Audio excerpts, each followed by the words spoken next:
This is a powerful love practice that shows results in just 3 seconds. Whoever performs it sees immediate results.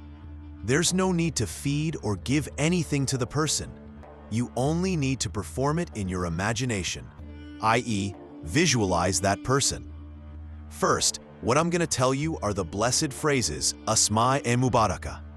After reciting these, you must do only this. Imagine the person, think of them. If you know their name, it could be your husband, your wife, or anyone. Form their image in your mind. If you want someone to accept your legitimate request or to fulfill a rightful need, and you know that person can do it, then simply visualize them and recite these blessed phrases.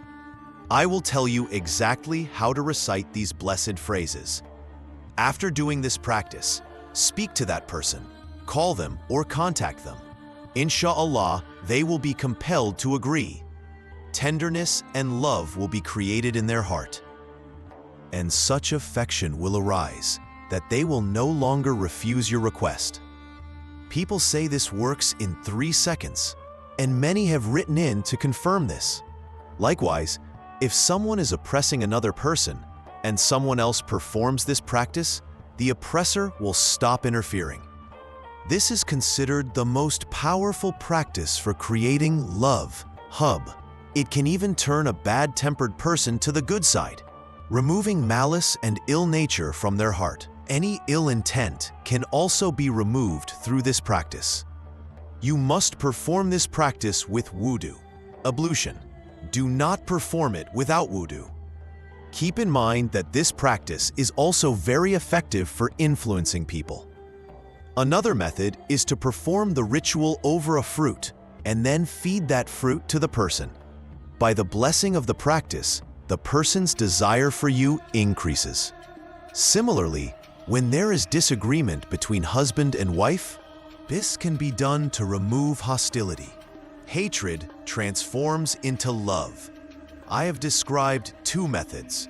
One is to perform it over fruit or any edible item, for example, guava, banana, apple, etc., and feed it to them.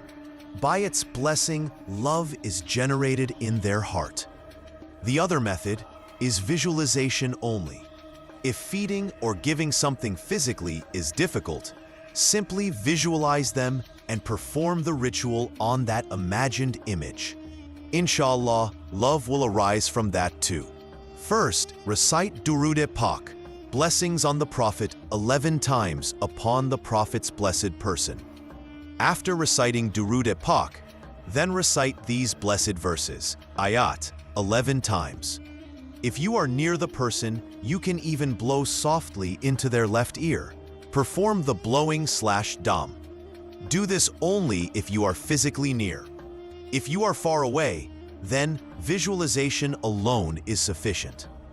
I am telling you all these variations because the closer a person is, the stronger and more effective the practice. The farther they are, the less direct the effect may be, but it still works. People misunderstand and think proximity always makes the effect stronger.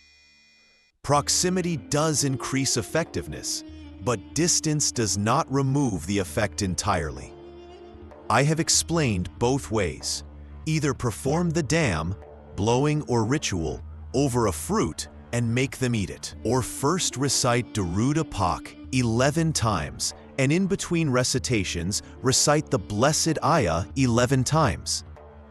By the blessing of this practice, your desired outcome will be achieved.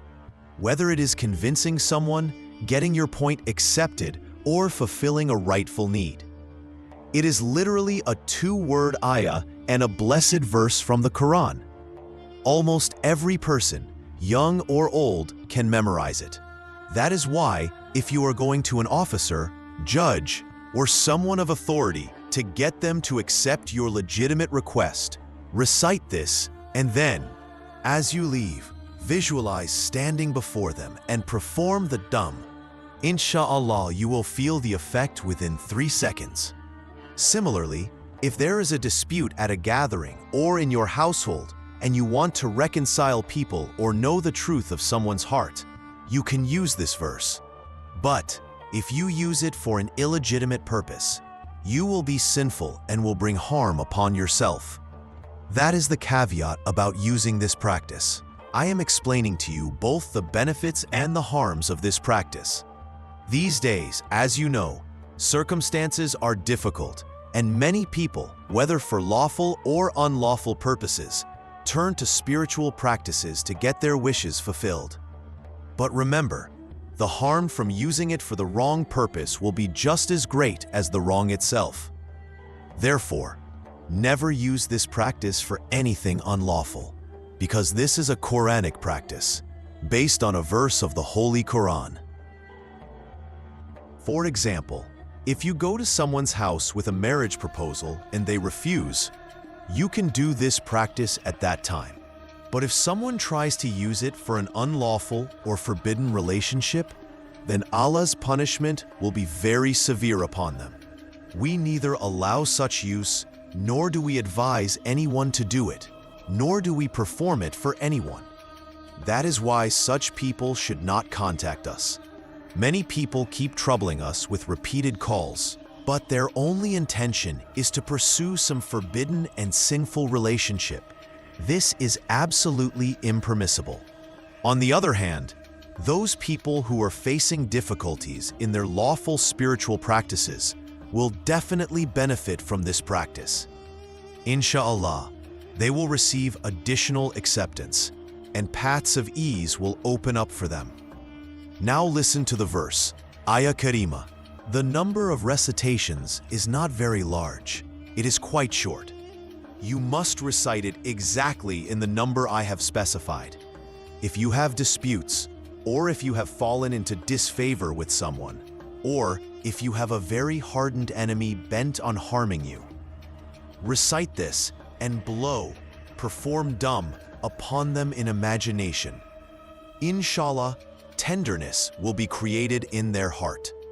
Even the hardest of hearts will soften, because these words contain immense power placed by Allah.